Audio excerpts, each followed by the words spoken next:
If you take Losartan, Amlodipine, Valsartan, or Metoprolol, there is a strong chance you have been told the name of the pill, the dose, and maybe the time of day to take it, but not the one piece of information that actually determines whether you stay safe on it long term. And that missing piece is exactly where people get hurt. They faint in the bathroom in the middle of the night, they stop a medication too quickly, and end up in the hospital with chest pain.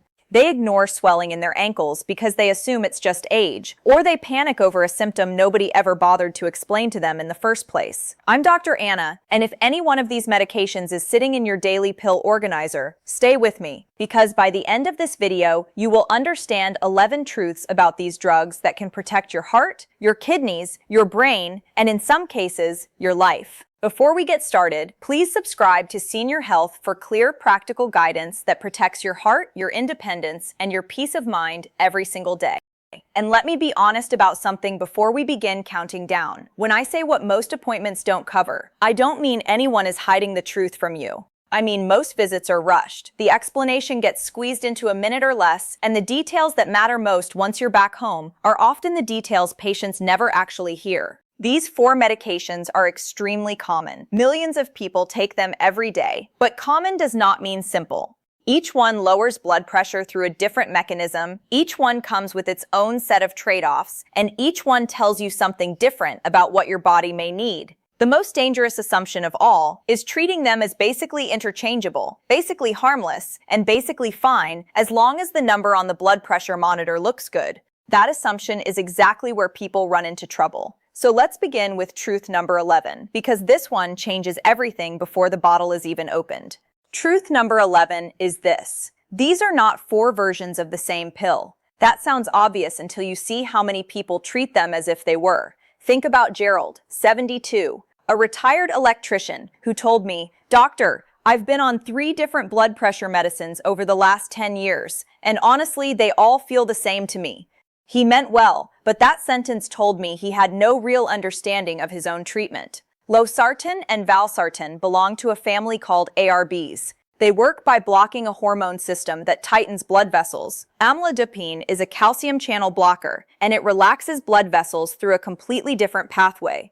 Metoprolol is a beta blocker, and it slows the heart down while reducing how hard it has to work. Same overall goal, sure, but very different routes to get there. And if you don't know which route your medication is taking, you can easily misread every side effect, every symptom, and every adjustment your doctor makes from that point forward. This matters because the medication you're on often tells a story about what your doctor is trying to protect. If you're on Losartan or Valsartan, your doctor may be thinking not just about blood pressure, but also about your kidneys, your risk of heart failure, or long-term protection of your blood vessels.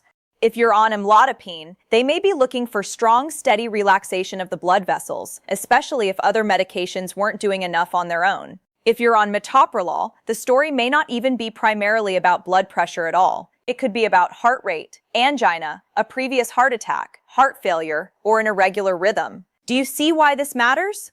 If you treat all 4 as interchangeable pressure-lowering pills, you miss the actual reason behind the prescription. And once you miss that, you start making risky decisions. You stop the wrong one. You complain about the wrong symptom. You assume a medication has failed, when in reality, it's doing exactly what it was chosen to do. Which brings us to truth number 10, and this one is far more dangerous than most people realize. Truth number 10 is that Losartan and Valsartan are cousins, not teammates. Let me tell you about Joan. At 69, she was organized, careful, and deeply afraid of having a stroke because her older sister had suffered one. Her regular doctor had her on Losartan. Then, after a short hospital stay for some heart-related symptoms, a different doctor updated her medication list and added Valsartan. Joan got home, looked at both bottles, noticed they were both for blood pressure, and thought, well, more control must be a good thing. So she kept taking both, all the way until her follow-up appointment 6 weeks later. By then, she felt completely worn out, dizzy, and oddly weak. She assumed she was simply tired, but what was actually happening inside her body was more serious. She was effectively doubling up on the same medication family without realizing it. Because nobody had ever explained that Losartan and Valsartan are both ARBs, she believed she was being extra cautious when in reality, she was taking an unnecessary and potentially risky combination. This is one of those medication errors that happens quietly. Nobody decides one morning, today I'm going to put extra strain on my kidneys and push my blood pressure too low. It happens because the names sound different, the tablets look different, and patients are usually told the brand or generic name, never the family it belongs to. If you take Losartan, you should know that Valsartan comes from the same family. If you take Valsartan, you should know that Losartan is not a backup pill you can grab because you missed yesterday's dose or found an old bottle in the cabinet. These medications can affect blood pressure, kidney function, and potassium balance, so any switch between them, any overlap, and any dose change needs to be intentional and supervised, never guessed, improvised, or borrowed from someone else's prescription. That's the hidden truth. The drug name alone doesn't tell the whole story. The family it belongs to matters just as much. And the next truth matters even more, because it involves a side effect that genuinely frightens people: swelling. Truth number 9 is that amlodipine can cause your ankles to swell, and that swelling can look so alarming that it sends people straight into panic, denial, or both. Sylvia was 74, always active, proud that she still took her evening walk after dinner without fail. Her doctor increased her amlodipine from 5 to 10 milligrams, and about 2 weeks later, she noticed her socks were leaving deep marks on her skin. Then her shoes felt tight. Then her ankles looked visibly puffier by evening. She stared at them in the bathroom mirror and immediately thought the worst. Was it heart failure? Kidney failure? Was something inside her body breaking down? Instead of calling anyone, she did what frightened people often do. She watched. She worried. She cut back on her walks because she felt uncertain about what was happening. And over the following month, the swelling got worse. Here's what nobody had explained to her, and it's exactly what patients deserve to know from the very beginning. Ankle swelling is one of the most common reasons people struggle with amlodipine, especially after a dose increase. Now listen closely, because this point needs some nuance. Swelling on amlodipine does not automatically mean something catastrophic is happening, but it should also never be brushed off, especially if it's new, getting worse, or appears alongside shortness of breath, chest discomfort, or rapid weight gain. The reason this side effect causes so much confusion is that it looks dramatic while often being purely medication-related, not a sign that the medication is harming you. Some people simply need a dose adjustment. Some need another medication added or swapped. Some do perfectly well once the dose is changed. What they shouldn't do is suffer through it silently or conclude that the medication is wrong for everyone. Amlodipine helps a great many people enormously. The hidden truth is simply that its most visible side effect tends to show up in the feet and lower legs, and if nobody warns you about that, you can spend weeks or even months worrying about the wrong explanation entirely. Which brings us to truth number 8, where people start blaming age for what might actually be a medication effect. Truth number 8 is that metoprolol can make you feel older than you are, slower than you are, and colder than you are, and most patients never connect the dots. Frank was 76 and came into the clinic saying, "I think I'm just finally getting old." That sentence breaks my heart, because sometimes it's true, but sometimes it isn't true at all. Frank had been started on metoprolol after a series of episodes involving chest pressure and a racing heartbeat. Within a month, he felt tired in the mornings, less motivated by the afternoon, and frustrated that his hands felt cold even in mild weather. He blamed retirement, his sleep, the weather, everything except the new pill. He assumed he was simply losing energy because life was changing around him. But what he was experiencing can absolutely happen on beta blockers: a slower heart rate, reduced drive, fatigue, and that strange sense that your internal engine is idling lower than it used to. And here's the deeper truth. Metoprolol isn't a bad medication because it can do that. Sometimes that slower engine is exactly the kind of protection the heart needs, which is why it can be so valuable after a heart attack, with certain rhythm problems, with heart failure, and with angina. But patients deserve to know about that trade-off. If you suddenly feel unusually tired, weak, lightheaded, mentally foggy, or notice your pulse seems much slower than normal, don't just shrug it off and say, "Well, I'm getting older." Don't quietly accept it for 6 months straight. And if you have diabetes, this matters even more, because metoprolol can dull some of the warning signs people normally rely on during low blood sugar, particularly that pounding heartbeat that signals something is wrong. So the hidden truth here isn't that metoprolol is dangerous. The hidden truth is that its side effects are often filed away under personality changes, aging, winter weather, stress, or poor sleep, when in reality, they may be a medication signal that deserves a closer look. Truth number 7 is that the most dangerous days on these medications are often not years down the road. They're the first few days after starting one, increasing the dose, combining it with another medication, or restarting it after a period of inconsistency. Let me tell you about Beatrice, 81, whose Valsartan dose was increased after a stretch of high readings. She took the first higher dose after dinner, went to bed, woke up around 2 in the morning to use the bathroom, stood up quickly in the dark, and ended up on the floor before she even understood what was happening. She didn't break a hip, thankfully, but she bruised her shoulder badly and terrified her entire family. When people hear blood pressure medication, they think about preventing strokes years from now. They don't think about the hallway at night, the bathroom tile, the rug by the bed, the simple act of standing up. But that's exactly where these medications meet real life. That's where dizziness turns into a fall. That's where a number on a prescription bottle turns into a person on the floor. This matters even more for seniors because the body doesn't adjust to sudden shifts as smoothly as it did at 40. When a dose changes, your brain, blood vessels, and nervous system may need time to catch up. That doesn't mean the medication is wrong. It means you need a strategy. Stand up slowly. Sit on the edge of the bed for a moment before walking. Turn on a light. Stay appropriately hydrated if your doctor has approved that. And understand that dizziness, lightheadedness, and that faint woozy feeling after a dose change are not symptoms to casually wave away. They're feedback. And if the problem keeps happening, the answer isn't to tough it out. The answer is to speak up. People get hurt because nobody ever tells them this part. They're warned about a stroke that might happen 10 years from now, but not about the next 3 nights. And what you haven't been told about those first few days can matter just as much as the long-term benefit. Now let's move to truth number 6, because this one shows up exactly when you're sick, overheated, sweating, and least able to think clearly. Truth number 6 is that dehydration changes everything. Vincent, 70, came down with a stomach virus that most people would brush off as just a bug, a day of vomiting, a day of diarrhea, barely any appetite. He kept taking his Losartan exactly as prescribed because he was proud of never missing a dose. He saw that as discipline. By day 2, he was weak, dizzy, and afraid to even stand up. His wife checked his blood pressure and it was far lower than his normal reading. What happened? The medication hadn't suddenly turned dangerous. The body around the medication had changed. When you're losing fluids, not drinking enough, sweating heavily in the heat, or running on empty because of illness, the blood pressure medication that usually fits your body perfectly can suddenly hit much harder. This is especially true with medications like Losartan and Valsartan, which can interact with dehydration in ways that leave people lightheaded, faint, or feeling frighteningly unwell. This is one of the most important truths patients are rarely prepared for. The instructions on the bottle don't account for real life. They don't account for summer heat, food poisoning, a flu-like bug, or a week where you can barely keep water down. But your body experiences all of that regardless of what the label says.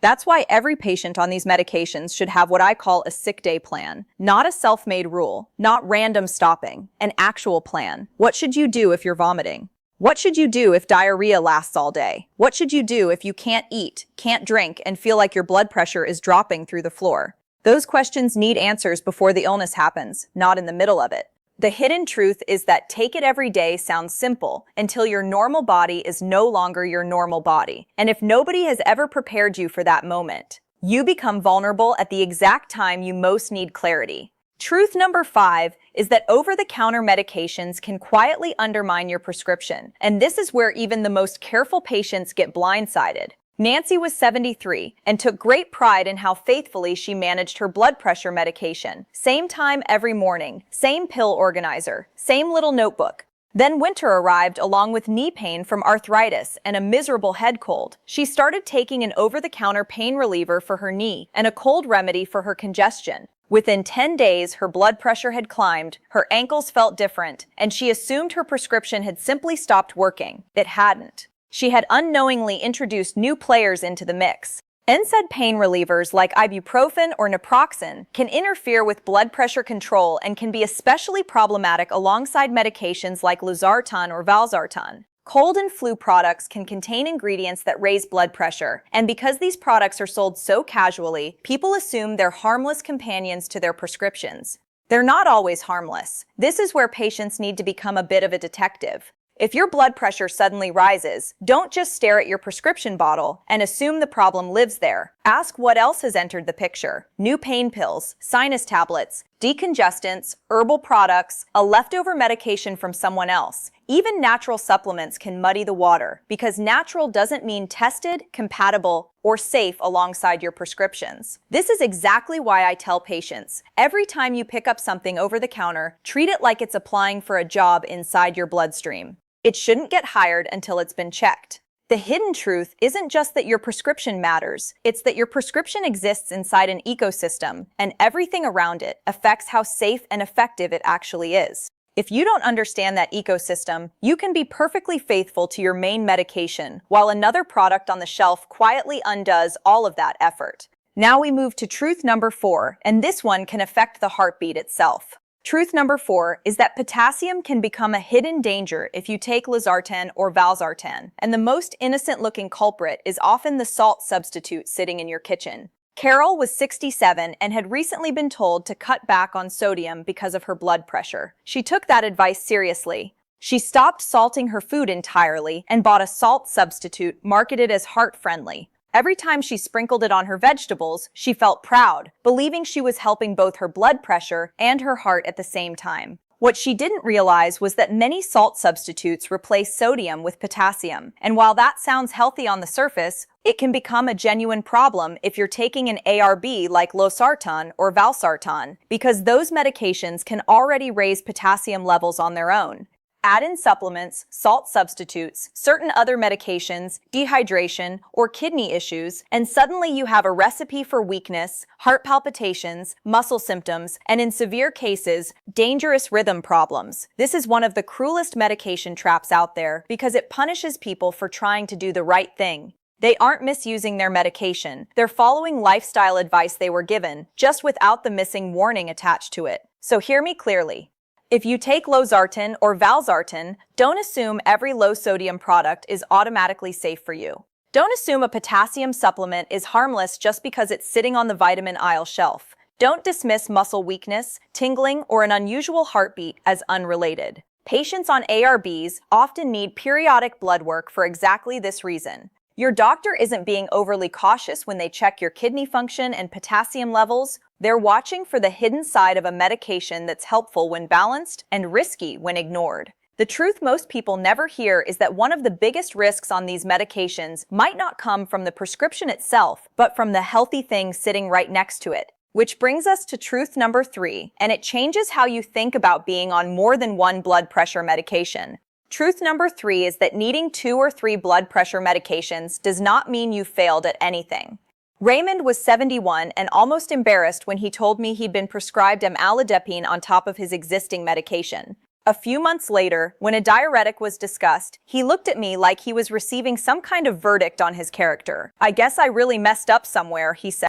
That belief is incredibly common and incredibly damaging. People hear about another medication being added and assume their body is broken, their lifestyle must have been terrible, or their doctor is just guessing. But high blood pressure often requires combination treatment, simply because the body has more than one pathway keeping that pressure elevated. One medication might relax blood vessels, another might block a hormone signal, another might reduce fluid buildup. Used carefully together, these aren't signs of failure, they're signs of strategy, and for many people, combination therapy actually works better and more smoothly than continuously pushing one single medication to higher and higher doses. Now, that doesn't mean every combination is automatically the right one. It means you should stop interpreting multiple medications as proof that disaster is around the corner. Many patients achieve good control precisely because the right combination tackles the problem from more than one direction at once. In fact, some of the most effective long-term treatment plans include an ARB, a calcium channel blocker like Amlodipine, and sometimes a diuretic when it's needed. The hidden truth here is emotional just as much as it's medical. Shame causes patients to hide things. Shame causes them to skip doses without admitting it. Shame causes them to resent a treatment plan that may genuinely be protecting them. If you're on 2 medications, that's not a confession. If you're on 3, that's not proof you've done something wrong with your life. The real question isn't how many pills am I taking? The real question is, do I understand why each one is here? And that question becomes absolutely critical in truth number 2, because this is the medication people misunderstand more than any other on this list. Truth number 2 is that metoprolol is often not prescribed simply because your blood pressure is high. And if nobody has ever explained the actual reason you're taking it, you're navigating blind. Albert was 68 and walked into the clinic frustrated because he'd read online that beta blockers aren't always the first choice for ordinary high blood pressure. Looking at his medication list, he assumed he'd been treated incorrectly for years. But Albert's history had a detail he'd forgotten about: episodes of chest tightness and a racing heart years earlier. His metoprolol wasn't there just to bring down a number.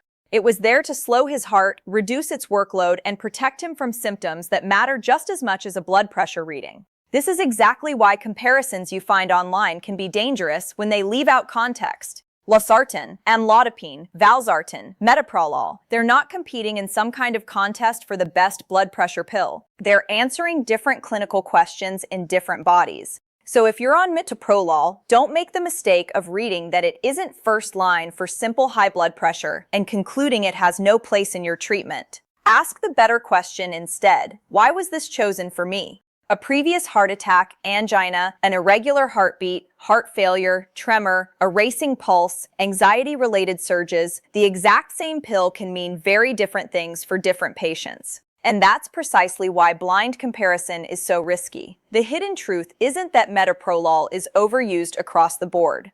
The hidden truth is that patients are often never told the specific job it's doing inside their own body.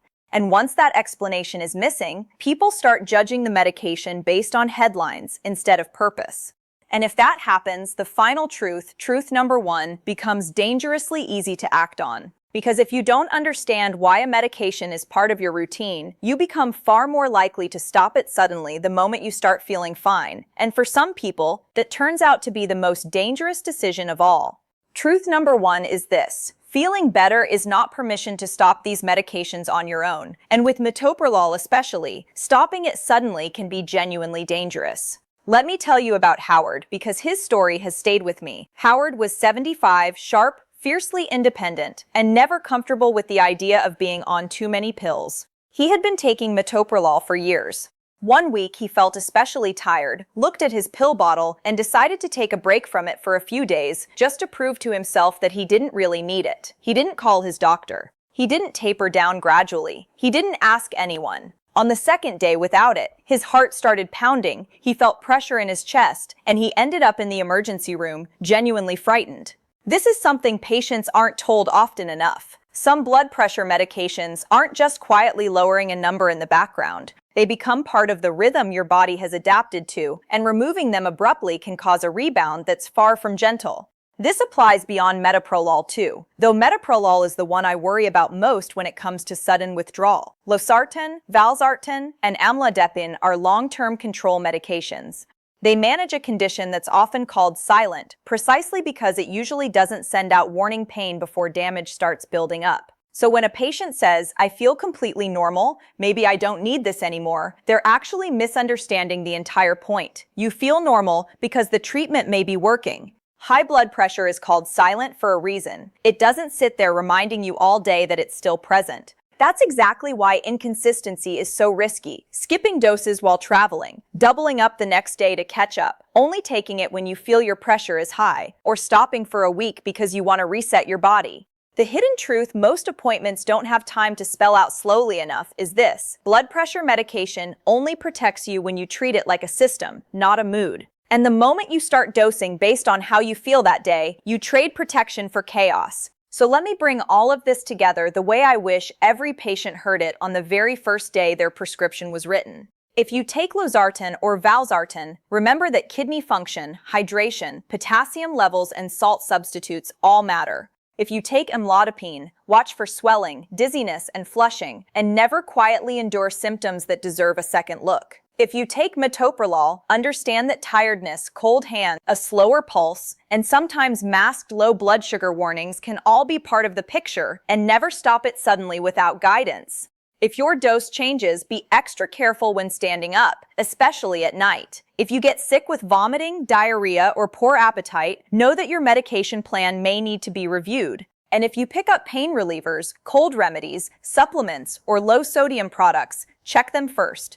Above all, ask your doctor or pharmacist the one question every patient deserves an answer to. What exact job is this medication doing inside my body? That single question changes everything because it turns blind routine into informed safety. And I want to leave you with one final image. Somewhere tonight, an older adult is opening a pill box and swallowing a tablet they don't fully understand. Maybe it's Losartan, maybe it's Valsartan, maybe Amlodipine, maybe Metoprolol. Maybe they've been taking it for 10 years and still couldn't tell you why it was chosen, which side effects actually matter, or what symptoms should prompt a phone call. That isn't their fault. But after watching this, it doesn't have to stay that way. You don't need to become a cardiologist overnight. You just need to stop being a stranger to your own treatment. Know the family it belongs to. Know its purpose. Know the side effects that genuinely matter. Know what not to mix in casually. And know what you should never stop suddenly. Because when you truly understand your medication, fear goes down, safety goes up, and your doctor can finally work with a patient who sees the whole picture from senior health, not just the pill. Take care of yourself and take care of that heart.